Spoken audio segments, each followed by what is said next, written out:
5 të plagosur dhe 5 të arrestuar është bilanci i ngjarjes së rëndë të ndodhur në spitalin e Fierit mbrëmjen e djeshme. Konflikti mes dy grupeve filloi në një lokal në Levan.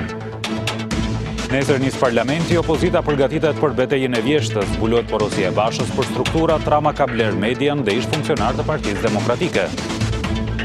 Rruga e kombit rrezik për aksidentet. Shoqata e biznesit kërkojnë rishikim të projektit, nuk plotëson parametrat e sigurisë, po na ikin turistët. 80 vjet nga nisja e luftës së dytë botërore, Gjermania i kërkon falje Polonisë për pushtimin. Presidenti gjerman përkulet përpara të rëndëve.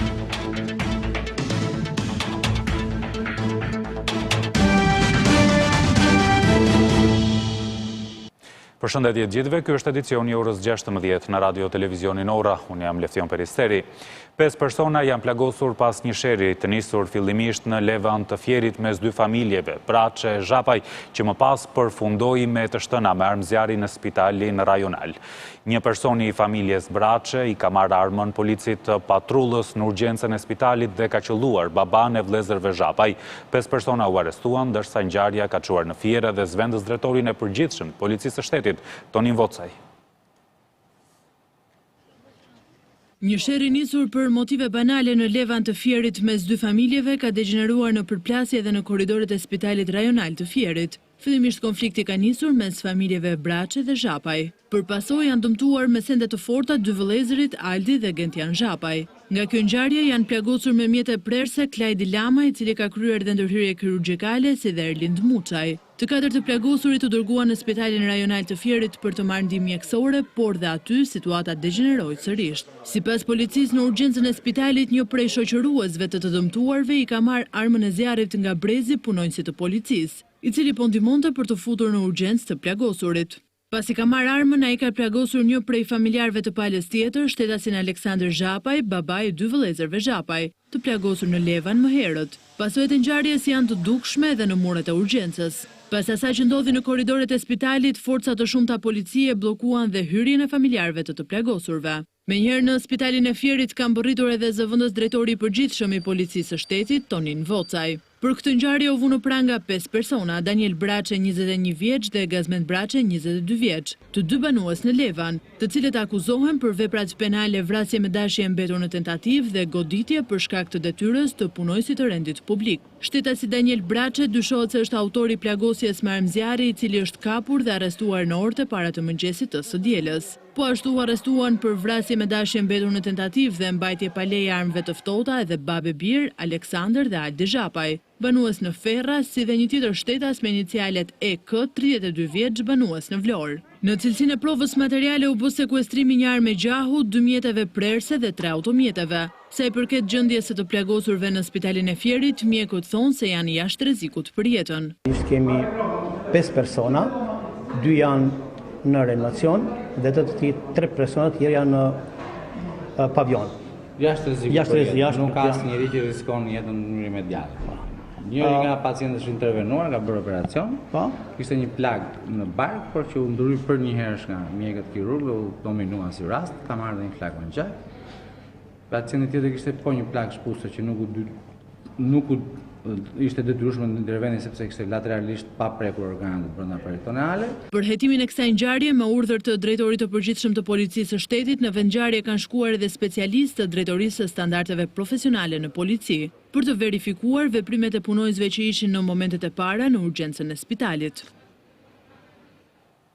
2 taksistë janë përfshirë në një konflikt në qytetin e Vlorës rreth orës 14 të ditës së sotme në lagjen 24 maj pranë stacionit trenit. Shtetasi identifikuar me inicialet AP, 40 vjeç, ka qelluar një person me kacavid. Si pasojë e konfliktit është dëmtuar shtetasi me iniciale KB, 44 vjeç, banues në Vlorë, i cili po merr dhe ndihmën mjekësore në spitalin e Vlorës dhe ndodhet jashtë rrezikut për jetë, ndërkohë policia njofton se autori ndodhet në mjediset e policisë dhe po merret në pyetje për sqarimin e rrethanave të kësaj ngjarjeje.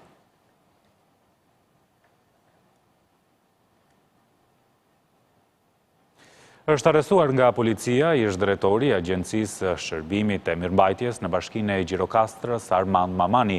Ai akuzohet për shpërdorim detyre pasi nga zyrat e bashkisë i ka dhënë energji elektrike 2 të afërmve të tij për llogari të aktivitetit tregtar që ushtronin. Një Ish drejtori i Agjencisë së Mirëqenies dhe Kujdesit Social në Bashkinë e Gjirokastrës ka përfunduar në prangat e policisë pasi akuzohet për shpërdorim detyre. Armand Mamani është arrestuar bashkë me shtetasen LB 40 vjeçe e afërme e tij. Mamani i kishte dhënë energji 40 vjeçares nga zyrat e bashkisë vendosur pranë obeliskut. Gjithashtu është shpallur në kërkim shtetasje EZ 53 vjeçe banuese në Gjirokastër për veprën penale vjedhje energjisë elektrike. Arrestimi, ndalimi dhe shpallja në kërkim i shtetasëve të mësipër u bë pasi në depon e Mamanit në Gjirokastër është konstatuar një kabull elektrik i lidhur në mënyrë të palishme, i cili përcjellte energji elektrike në një objekt 2 katësh, ambienti përshtatur për aktivitet tregtar në përdorim nga shtetasja LB dhe EZ. Veprimi i cili është kryer me miratimin e ish drejtorit të Gjirokastrës, i cili i kishte të afërme shtetaset e mësipërme. Veprimet hetimore janë kryer në drejtimin e prokurorisë së rrethit gjyqësor Gjirokastër. Materialet procedurale i kaluan prokurorisë pranë gjykatës të shkallës së parë për hetime të mëtejshme. Mamani ka qenë drejtori i Agjencisë së Shërbimit dhe Mirëmbajtjes në Bashkinë Gjirokastër, të drejtuar nga Zamir Arami. Përpara ai ka qenë edhe drejtori i Spitalit Rajonal të Gjirokastrës.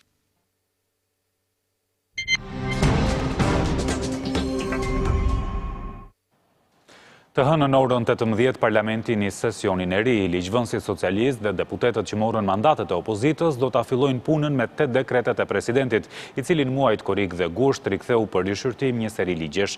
Nga ana tjetër, opozita do të rikthehet në proteste. Krahas kësaj do të parashtrojë alternativën e saj për drejtimin e qeverisë. Parlamenti do të nisë sesionin e ri në datën 2 shtator në orën 18, duke riaktivizuar në këtë mënyrë debatin për krizën politike që ka hyrë në muajin e 8 të saj. Seanca e parë për sesionin e ri do të miratoj programin dhe kalendarin e punës, ndërsa do të jetë mbushur edhe me dekretet presidentit, i cili këtë verë riktheu për rishërtim një seri ligjesh, kryesisht marrëveshje financiare për investime infrastrukturore. Presidenti u refuzoi socialistëve ligjin për Akademinë e Shkencave, ligjin për miratimin e kontratës koncesionare për rrugën Orikum-Llogara, kontratën koncesionare për ndërtimin e rrugës Milot-Balldren. Gjithashtu presidenti në muajin korrik i riktheu kuvendit për rishërtim edhe ligjin për koncesionet dhe partneritetin publik-privat. Të njëjtin fat kishte edhe kodi penal, i cili i qëndroi për disa vite në sirtaret e kuvendit, deri kur opozita u zvendsua me deputet të rinj, të cilët i dhanë konsensusin Partisë Socialiste. Presidenti Ilir Meta ka refuzuar gjithashtu edhe ligjin për zhvillimin dhe planifikimin e territorit, dispozitat e të cilit lidhen me praktikat e ngjashme me atë për ndërtimin e teatrit të ri. Gjithashtu, me nisjen e sesionit të ri parlamentar do të riciklohet edhe debati president-qeveri, për faktin se do të nisë nga puna edhe komisioni hetimor për shkarkimin e presidentit Meta.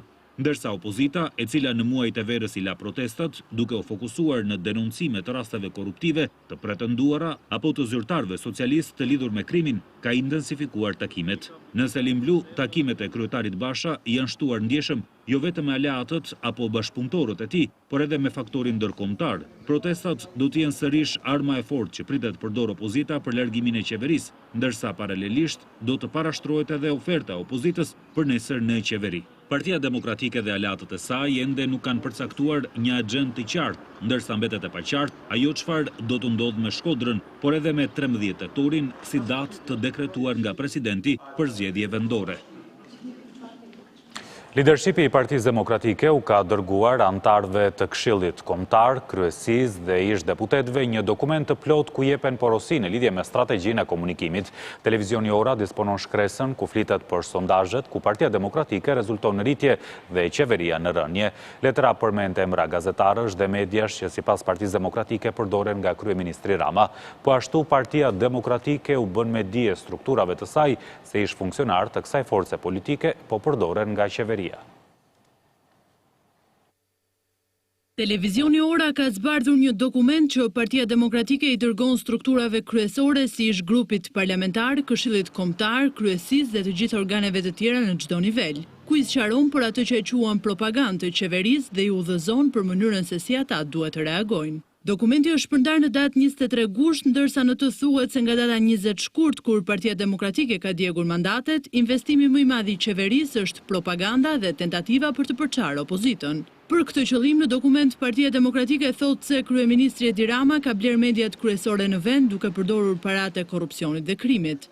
Selia blu përmend me emra mediat, por dhe gazetarët, të cilët sipas saj ndihmojnë qeverinë në propagandë. Në letër thuhet se propaganda e qeverisë ka dy qëllime: të frenojë rritjen e besimit tek opozita dhe Partia Demokratike, të shfokusojë vëmendjen nga skandalet qeveritare. Partia Demokratike ju bën me dije strukturave dhe faktin që sipas saj Rama ka bler dhe po përdor edhe ish funksionar të Selisë blu. Për t'i arritur këtij qëllimi, Edi Rama u investua fuqishëm në blerjen e deputetëve të Partisë Demokratike dhe të opozitës, kandidatëve në listat vijuese për deputet dhe bashkë me disa prej tyre vendosi të përdor hapur kundër Partisë Demokratike disa ish funksionar të Partisë Demokratike që shpërdoruan besimin e demokratëve. Partia Demokratike udhëzon funksionarët e saj që me nisjen e sesionit të ri politik të shmang shfokusimin nga kauzat kryesore opozitare dhe publike, duke refuzuar ato që i quan pseudo-debate. Ndërkohë, Partia Demokratike akuzoi Bashkinë e Tiranës se me fitimet nga rritja e çmimit të ujit nuk po bën investime për ujësjellsin, por tendera për oligarkët. Sipas ish deputetes Albana Vokshi, 80% e kryeqytetit është pa ujë të pishëm. Partia Demokratike ka akuzuar sot kreun e Bashkisë së Tiranës, Erion Veliaj, se po mashtron qytetarët e Tiranës në lidhje me furnizimin me ujë të pishëm. Ish deputeti Albana Vokshi në një deklaratë për media tha se 80% e kryeqytetit është pa ujë të pishëm dhe se fitimet nga rritja e çmimit të ujit nuk shkojnë në investime për ujësjellsin, por në tender për oligarkët e Ramës dhe Veliajt. Pavarësisht faturave të kripura, tiranësit nuk marrin ujë në çezmat e shtëpive të tyre, sepse lista e gjatë e përfituesve vazhdon me klient, familjar, sponsor të Edi Ramës dhe Erion Velis. Banorët e Tiranës nuk meritojnë në krye të bashkisë njerëz të korruptuar si Erion Veliaj, Arbian Mazniku e kompani, që mendojnë si të përfitojnë e pasurohen nëpërmjet grabitjes së qytetarëve. Tirana dhe Shqipëria, tha Vokshi, janë pushtuar nga oligarkët. Ndaj sipas saj, kryeministri dhe kryebashkiaku duhet të largohen. Erioni saj, më 30 qershor, ndërpreu karrierën artistike për të marrë drejtimin e Bashkisë së Kolonjës, siç thot ai, me synimin për ta transformuar. Në këtë synim, zhvillimi i agroturizmit dhe nxitja e punësimit përmes politikave fiskale janë përcaktuar si prioritete. Zhvillimi i agroturizmit dhe nxitja e punësimit përmes politikave të posaçme fiskale janë përcaktuar sfidat kryesore të Bashkisë së Kolonjës, që pas votimeve të 30 qershorit ka në krye Erioni sajin. Subvencionojmë sigurinë shoqërore dhe shëndetësore për të gjitha vendet e reja të punës në agroturizëm, do të përjashtojmë nga taksat për 3 vjet zonjat që hapin biznese apo hapin nipte të vetë punësimit profesional, që janë nipte profesional, dhe të rinj deri në 30 vjeç do të jenë përjashtuar nga taksat për 5 vjet. Synim është transformimi i Kolonjës dhe për këtë i saj thot se ka nisur punën me hartimin e projekteve konkrete, për të cilat do të kërkoj financimin e qeverisë së Edi Ramës. 5 deri në 7 projekte të reja për cilat do të aplikojmë. Kemi filluar punën dhe kemi përmbyllur projektin për muzeun e Borovës, kemi investim të rëndësishëm të ujësjellësit Leskovikut për 24 orë ujë për vitin tjetër, kvalifikim urban i lulishtes, rrugëve, ndriçimit dhe fasadave. Por duke pranuar se realiteti që ka gjetur është i vështirë, sa i thotë se do të përdorë edhe profesionin e artistit në këtë sfidë. Të mbarosh regjizor do të thotë që të kesh aftësinë e artit të menaxhimit. Në votimet e qershorit ku morën pjesë 34% e kolonjarëve mori 4281 vota, duke i dhënë si emër rritje e Partisë Socialiste. Me këtë rezultat thotë se do të ishte fitues edhe në rast të pjesëmarrjes së opozitës tradicionale. Me numrin e votimeve të 2015-s, numrin e votuesve, përsëri fitoria ime do të ishte me 56%.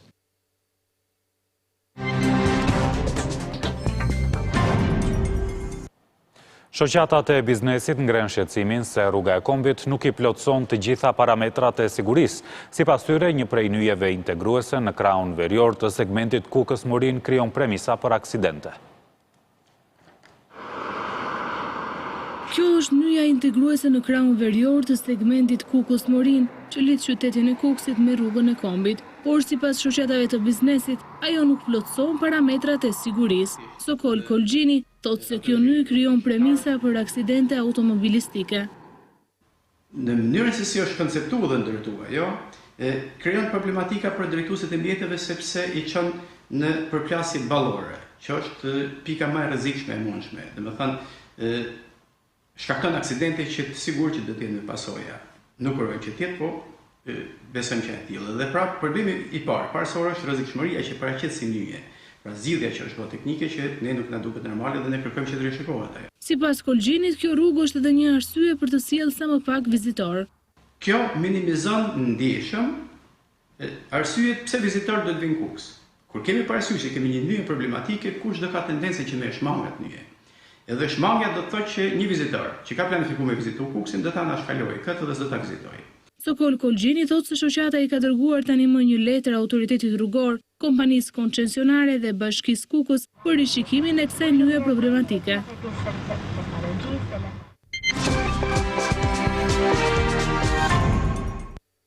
Larja në ujin e detit apo të pishinave mund të sjellë probleme serioze për shëndetin e veshëve. Mjekët thonë se gjatë verës shtojnë vizitat e personave që vuajnë nga infeksionet e veshit të mesëm.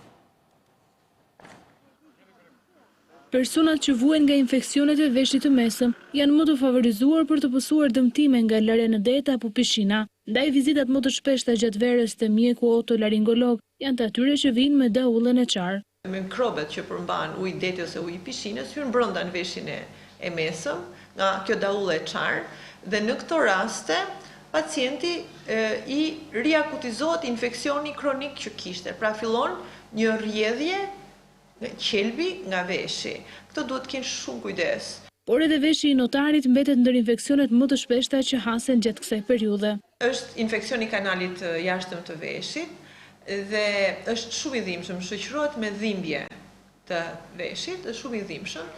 Në raste shumë të rralla mund të ketë rritje të temperaturës trupit dhe të gjendrave përreth veshit. Por zakonisht karakteristika e saj është dhimbja e veshit në prekje. Pra kur priket tragusi, pjesa përpara veshit ose llapa e veshit, pacienti ose personi ka dhimbje. Vendosja e tapave apo edhe pambukut është një nga mënyrat për të parandaluar infeksionet e veshit.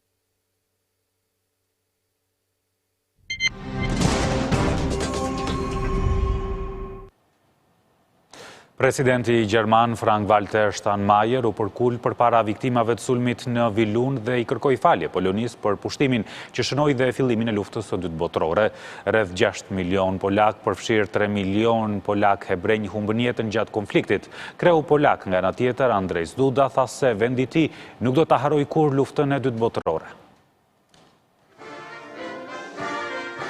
Presidenti i Gjermanisë, Frank-Walter Steinmeier, i kërkoi falje Polonisë për pushtimin dhe konfliktin më të përgjakshëm të historisë gjatë një ceremonie në qytetin Vilun, ku u hodhën bombat e para në fillim të luftës së dytë botërore 80 vjet më parë.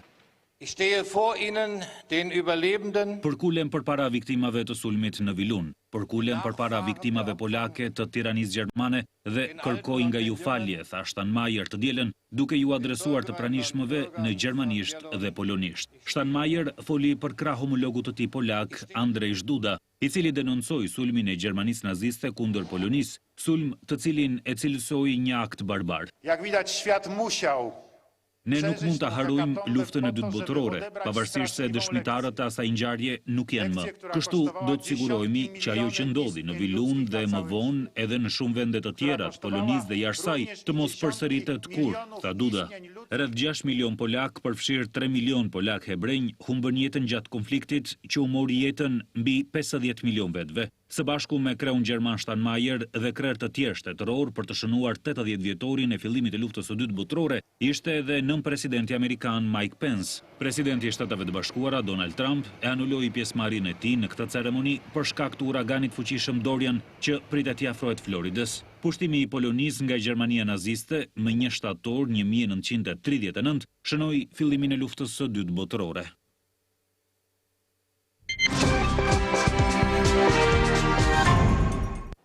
Tekstet shkollore e falës kanë filluar të shpërndajnë edhe në qytetin e Elbasanit. Këtë vit, klasat e 5-ta përfitojnë gjithashtu nga vendimi i qeverisë, ndërkohë që shkollat bëjnë apel për kryerjen e analizave të nevojshme për nxënësit përpara fillimit të vitit të ri shkollor. Në pjesën më të madhe të shkollave 9-vjeçare të Elbasanit ka filluar shpërndarja e teksteve shkollore falas për nxënësit nga klasa e parë deri në të 5-tën. Drejtoresha e shkollës 9-vjeçare, Shamil Guranjaku në Elbasan, shprehet se të gjithë prindërit të cilët tashmë e kanë përfunduar procesin e regjistrimit të fëmijëve mund të paraqiten për të tërhequr tekstet të cilat ofrohen falas për këto klasa nga qeveria shqiptare. Njoftimi është bërë për prindërit, kështu që ne jemi të gatshëm që prindërit të vinë, të tërheqin edhe Edhe pse jo dhe t'i shfletojmë paraprakisht të njihen me programin, me kurrikulën, me përmbajtjen e teksteve. Qota shton se veç dokumentave të caktuara nga Ministria e Arsimit, duhet të shtohet edhe një dokument rekomandimi apo këshillimi nga psikologët në mënyrë që fëmijët të cilët do të nisin shkollën të adaptohen më lehtë me kushtet e reja. Unë do të sugjeroja personalisht edhe për hir të përvojës që kësaj liste me dokumenta t'i shtohet dhe një dokument tjetër, i cili do të ishte një dokument të shkruar nga psikologu, i cili mund të vërtetoj edhe gjendjen psikologjike të fëmijës. Kjo mund të bëhet edhe në bashkëpunim me mësuesin, po sigurisht që kur është më profesionale nga një psikolog, do ta lehtësonte procesin e të nxënit të fëmijës. Ndryshe nga vitet e kaluara, fluksi në poliklinika për kryen e vizitave dhe analizave përpara fillimit të shkollës ka qenë më i ulët, kjo edhe për shkak se prindrit kanë zgjedhur të vizitojnë fëmijët e tyre edhe në klinika private. Në prag të nisjes së vitit të ri akademik, kryeministri Edi Rama inspektoi punimet për rikonstruksionin e konviktit në qytetin e Korçës.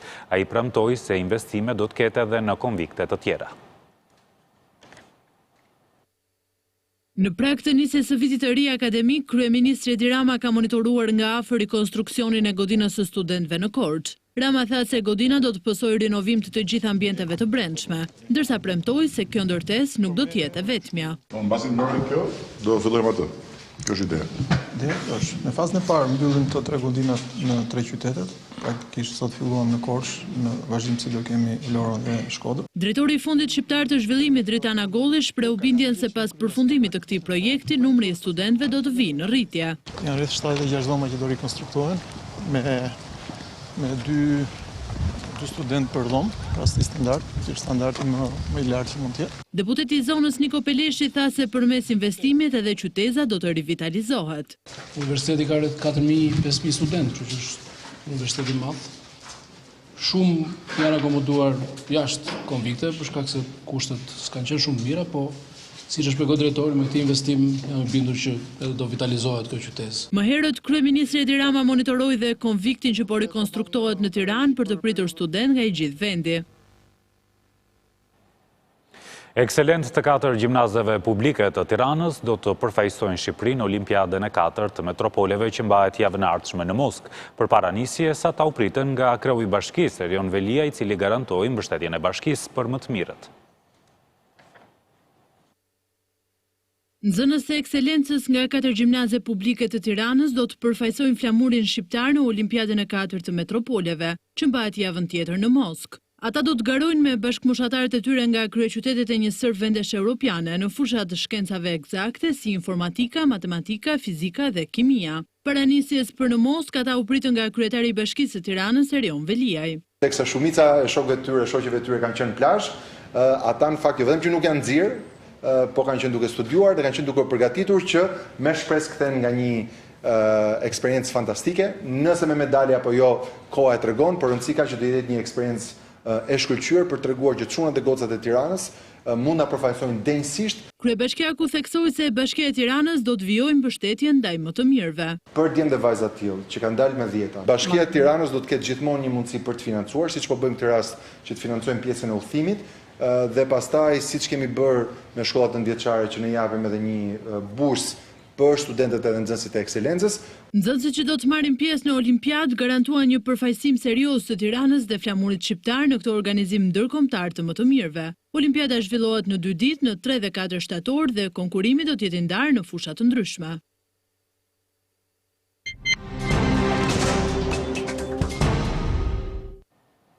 Tifozët e Vllaznisë nuk e kanë pritur mirë humbjen në klasiken e futbollit shqiptar me Tiranën që triumfoi 2-0. Në përfundim të ndeshjes, disa tifozë shkodran kanë goditur me gur autobusin e Tiranës duke thyer xhamat. Fatmirësisht nuk pati asnjë futbollist të dëmtuar.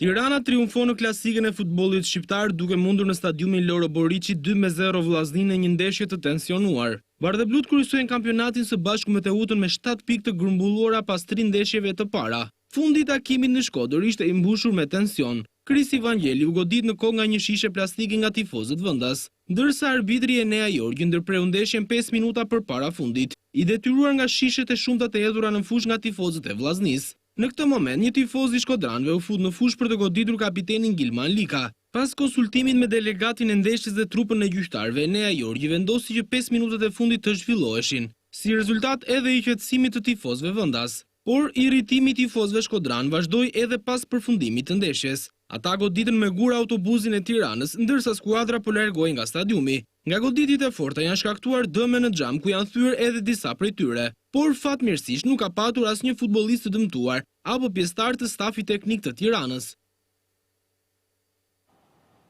Dhe këtu e përfundojmë të hapësirë informative bashkë me Ruta Kofshi.